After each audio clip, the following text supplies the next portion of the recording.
James at Barber Creek Long Range Hunting and Shooting School. Today we're going to talk about setting your scope up, how you hunt, how you shoot. If you shoot off a bench all the time, then you can sit up, and this is what most people do to get your eye relief. Slide the scope back and forth for eye relief. I don't do that. A lot of times I lay prone or I'm shooting off of a tripod. So what I would do is I would push this gun forward, and if I was using a bench, I would stand up and lean into it. So it basically mimics how I hunt, laying in a prone or shooting off a bipod and tripod. And I will keep it at maximum magnification when I'm doing it, because you'll lose your eye relief a lot faster at high magnification. So again, now this is set up perfectly for me, how I hunt or how I shoot, which again is prone or shooting off a tripod. So I might have to force my head a little bit forward off the bench, but I don't normally shoot off a bench. So that's how I set up the scope initially. As far as getting the scope level, I don't use that whole level system.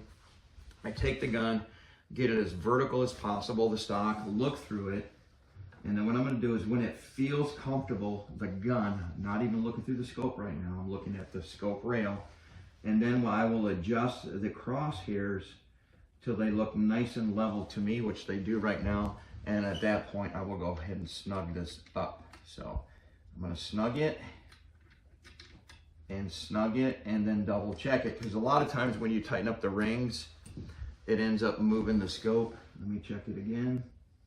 Okay, looks really good. I'm going to go ahead and torque it at 28 inch-pounds, and then from there I'm using these fix-it sticks. Then I'm going to check my levels and make sure they're good. So let me go ahead and torque this up real quick, and then we're going to get back and I'm going to show you how to actually set the zero stop inside of this scope, and then we're going to reset our zero. All right, now every scope's different. This is a Trijicon 10 mile. It's got one type of mechanical zero stop. The Night Force is a little bit different, but they all got a clutch. And the way this works is you're going to take it down to zero stop or wherever it physically stops at. All right, and then what I'm going to do is I'm going to loosen the cap, and then I'm going to lift the turret off, and I'm going to go on this zero stop, which is a clutch right here, and there's 4 screws. Gotta find them, they're so small. And then what I'm going to do is make sure they are loose. So that one's loose, and that one's loose, and now that one's loose. So once you loosen them, you can spin it by hand, or you can take it off completely. I take it off, I put my turret back on, and then what I'm going to do at this point, now this is a little different situation, but what I did is I took off the standard rings and I put 20 MOA, so I know, this gave me more minutes of angle.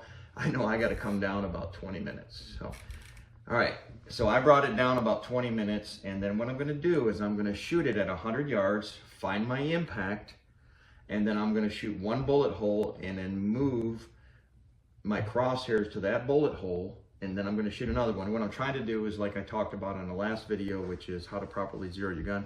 I'm trying to hit the same bullet hole. Once I do, I'm going to take the turret off. I'm going to put the zero stop on, bring it all the way down till it stops, tighten it, put this on zero, the number 0, and I have zeroed my turret and set my zero stop.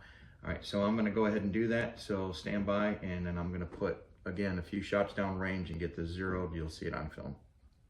So let's get our initial shot down range. I do know, since this is a 20 MOA rail, it gives me 20 minutes back, that I had to bring this down, and I zeroed this all the way till it stopped the actual turret. So I ran out of MOA period in the erector tube, and then I brought it up about 10 minutes, well, 8 minutes to be exact. So let's get a first shot down range. Again, I always shoot at a plain white piece of paper. You can see there's a group that's been shot before, so I'm going to aim just to the right. I'm going to aim in the middle of the paper. And you can see where my first shot is, and I can see I'm about 8 inches or so higher than where I was aiming. So let me bring it down. Okay, let me shoot one more. So what I'm going to do is I'm going to aim at that impact it just made. Okay. And stand by while I get it. Level looks good. There we go.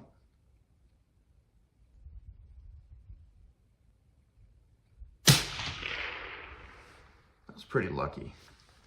All right, that was a guess on the 8 inches. All right, do one more and verify. That really was pretty lucky. Okay, level looks good. Stand by. Level doesn't. Here we go.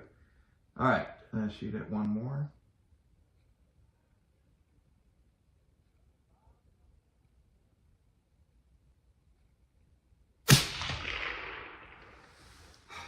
Man, I'd say we're there. That was the easiest zero I've had to do when I put on the rail.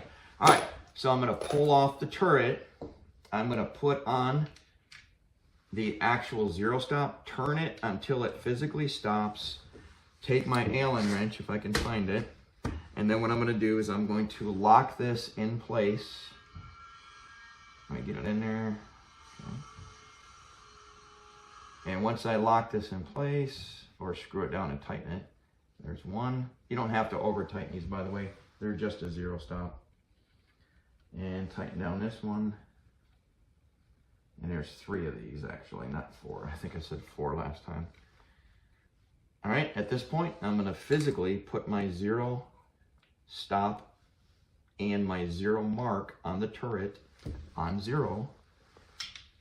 Lock this in place, and guess what? We are now zeroed at 100 yards. Put my windage cap back on again. And I am physically zeroed, and my zero stop stops at 0. My gun's now 0, so now I can run my ballistics and take it out to 1,000 yards or whatever I need to do for my ballistic truing. Okay, so here we go. We're gonna go ahead and go to 700 yards. I'm going to rangefinder real quick and check the wind, and it is still set at a 3-mile-an-hour wind from 9 o'clock. So I look through the scope real quick, and I'll do it one more time. Back focus. Waves are at 50 degrees at basically 3/4 value, or what I call medium wave. So it's a 3.4 mile an hour. We're just going to use a 3. I'm going to go to 700 yards. So stand by real quick. And okay, 16.5 minutes. Check parallax. Okay. Let's go ahead and get a shot down range. Now, this has already been programmed before, so the ballistics aren't going to be off. Really, the only thing I did different is because I got a different scope mount, my sight height is probably higher. Well, it is actually. So what I did is I went in the ballistic program, and I'll do a quick screen video and show you this.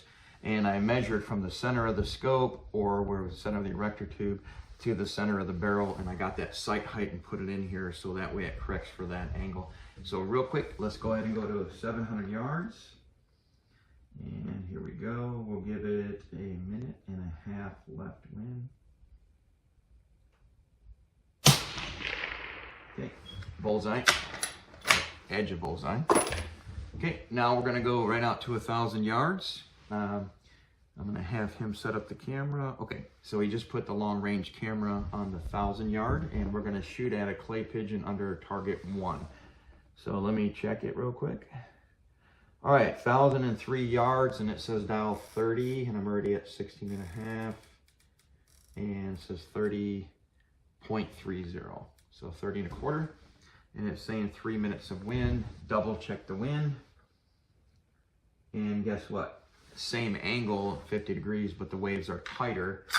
Actually, they're almost diamonds, so really it's half value. So what I'm gonna do is I'm gonna go half of 5. So I'm going to take a little bit off. It says 3 minutes. I'm going to go about 2.5. All right, clay pigeon under target 1 at 1,000 yards. Stand by. And 2.5 left wind. Okay, well, I either hit the clay or knocked it over, one of the two, but bottom line is the ballistics are still on. So really that's it. So again, when you mount a new scope, or you're getting your gun ready with new ammunition, whatever you're doing, check your zero, re-zero, do a proper zero, shoot at a bullet hole, not a big dot like we talked about in the other videos.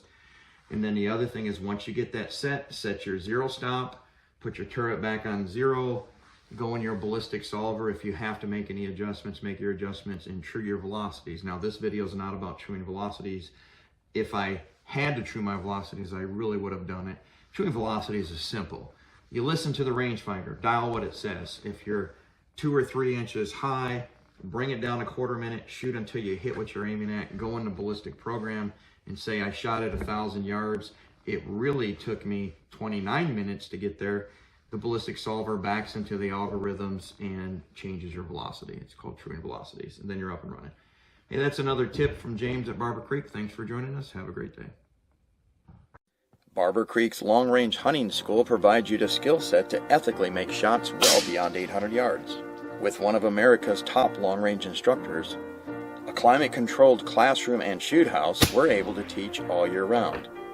We offer luxurious sleeping accommodation and full-course meals for our clients, making us America's premier long-range hunting school. Contact us at 334-845-0000 or www.barbercreek.com.